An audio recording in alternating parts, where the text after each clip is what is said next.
Залутан куршум бил причина за смртта на двегодишното дете кое почина на 2 јануари, откако за новогодишната ноќ неговите родители го изнеле да гледа огномети.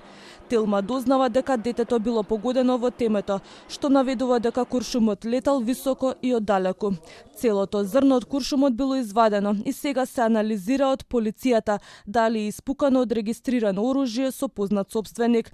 Истрагите за заскитаните куршуми се многу тешки и сложени, бидејќи не е позната ниту локација, ниту далечина од каде стигнал куршумот. Поради тоа во моментот убиецот на малото дете засега е слободен и не знае дека сторил тешко кривично дело со тоа што славел Нова година со истрели.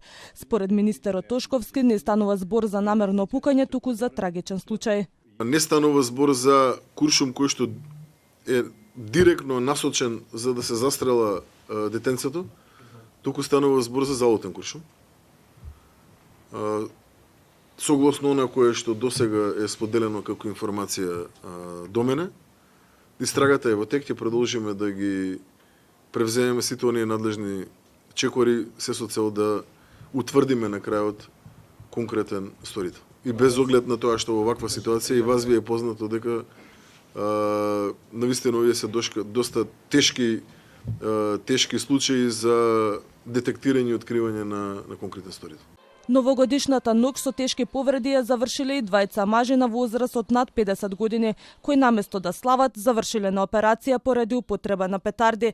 Кај нив биле извршени ампутации на прсти, а со повреди на рацете се здобиле и 5 деца. Повозрастниот сакал да покаже како изгледа да се пукаат петарди пред внука, што сам навистина несовесно од негова страна. И ампутирани се дел односно врвовите на прстите, а другиот 50 годишниот ја зима петардата од детето за да не се повреди детето, таа експлодира во нивните раце. Доктор Павловска изрази загриженост поради тоа што родители им купуваат пиротехника на своите деца.